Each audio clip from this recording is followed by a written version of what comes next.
Welcome and thank you for listening to the Sales Maven Show. I'm your host, Nikki Rausch. I'm your own personal sales maven. I'm here to offer you tips, strategies, and techniques to truly master your sales conversations.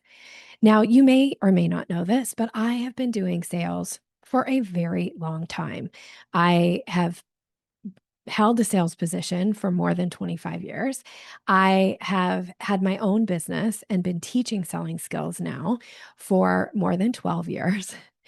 And there are some things that I've quietly stopped doing when selling.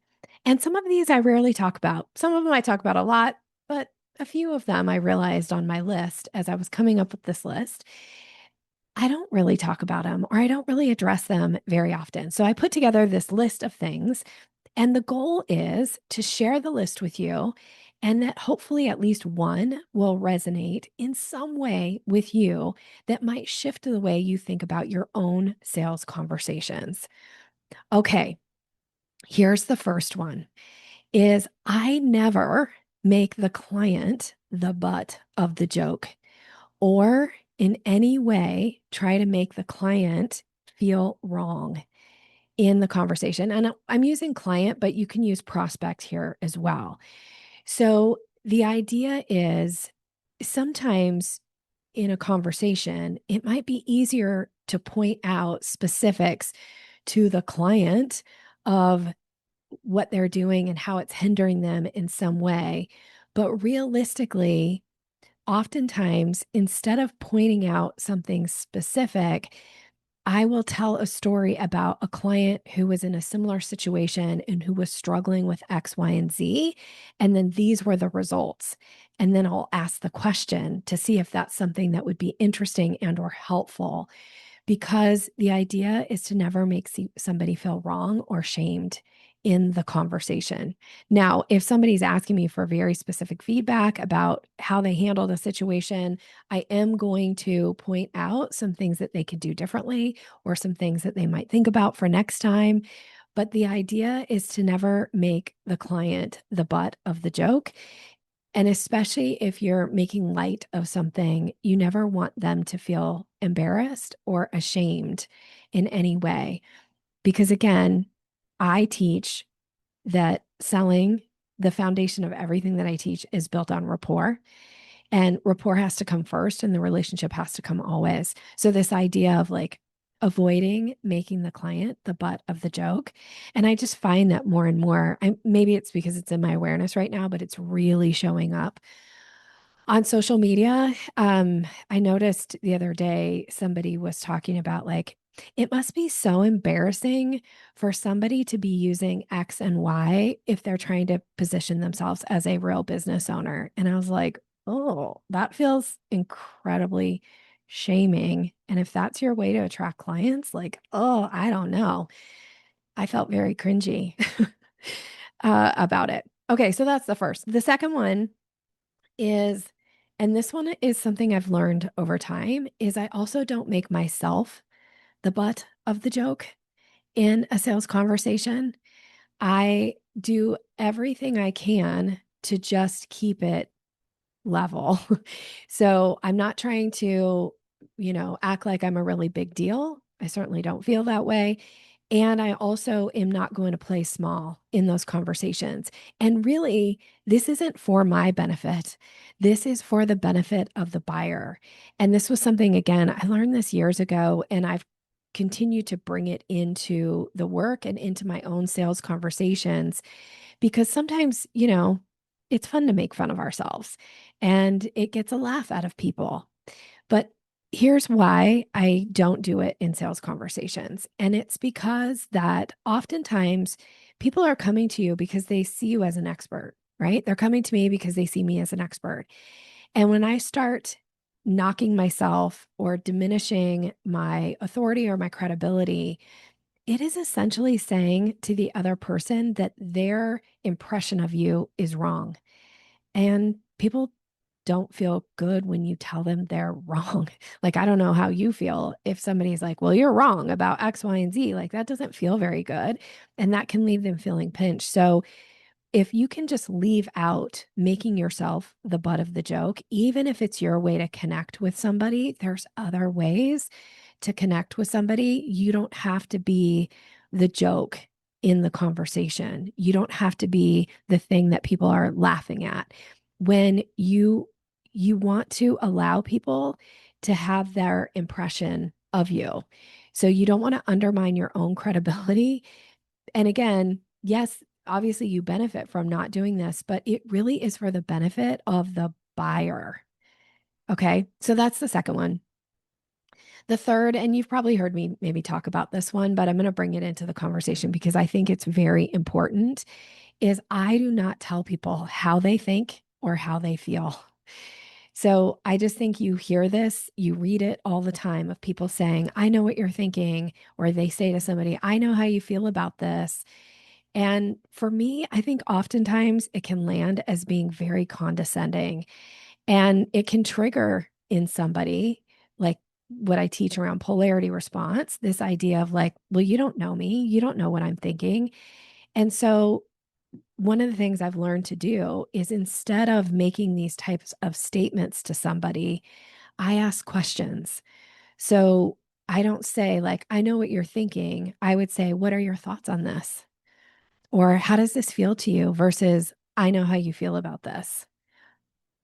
And to me, that little small shift in the conversation is making it about the other person and it's showing respect to the other person. And I think that is incredibly important in successful sales conversations. All right, here's the fourth one. I don't believe in shaming people into making a decision. Now, this can be a very counter sales strategy to a lot of the sales techniques that are out there of like, you don't take no for an answer. You really hit home on people's pain points and, make people feel like if they don't buy from you, that their whole world is going to fall apart. And that is a strategy. And obviously, it must work in some instances because people are teaching it and they're doing it often. That's not something that I do in sales. I just don't think that shame should be a sales tactic. And frankly, I'd rather walk away from a sales conversation with somebody feeling good about our exchange, even if that means that they don't move forward and buy with me. And I learned this again years ago because I find that oftentimes things change. Somebody might decide to not hire me for whatever reason, but by maintaining the relationship and the rapport, oftentimes people come back and buy from me when they are ready because they feel good about the exchange and they feel like the door is open for them to come back through. And that invitation still sits out there. And as a matter of fact, I just had, just in the last month or so, a client who I haven't worked with in, gosh, probably 6 or 7 years come back, right? Like she stopped working with me, things changed in her life. And then when something shifted again, like she came back. Like what a huge honor that is. And so, I certainly wasn't going to make her feel bad about leaving when she left. And I certainly want to make her feel really good about coming back. And I'm so honored and thrilled by that. And I think sometimes because, business is hard and getting new clients is hard. And sometimes we get in this mindset of like, I'm going to be like the sky is going to fall if people say no. And believe me, I don't love no's. I sometimes take them personally. I sometimes, feel sad about them and all of that. I don't want to pretend like, oh, it's just so easy for me. It's not. But at the same time, it is not my job to shame anybody into making a decision. And if I have to earn somebody's business in any way that feels negative, so whether it's shaming them, whether it's bait and switch, whether it's like, skirting the lines of integrity, like I just personally would rather let it go.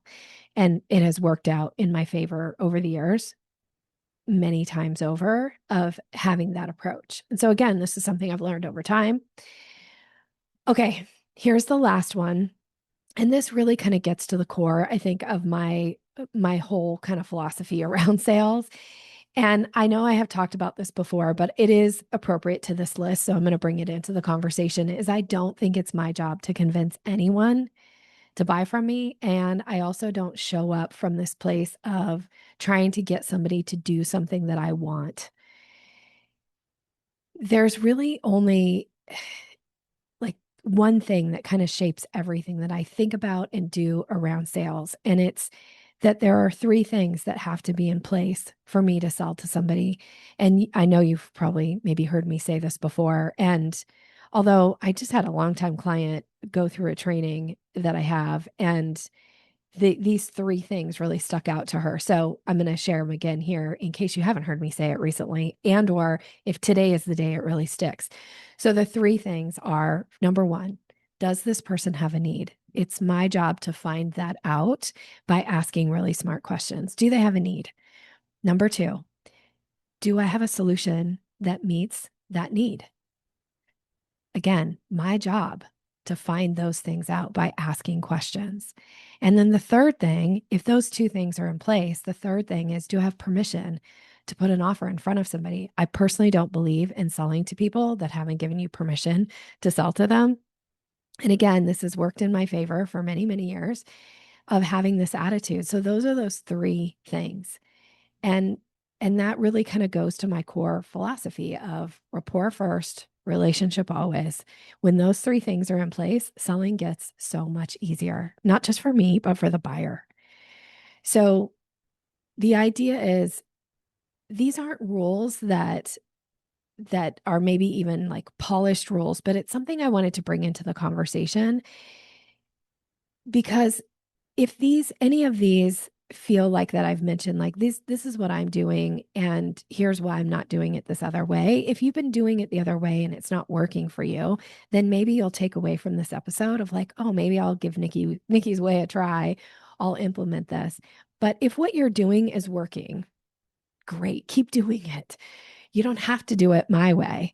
And again, I'm not here to convince anybody to do anything in any way. I'm here to offer something.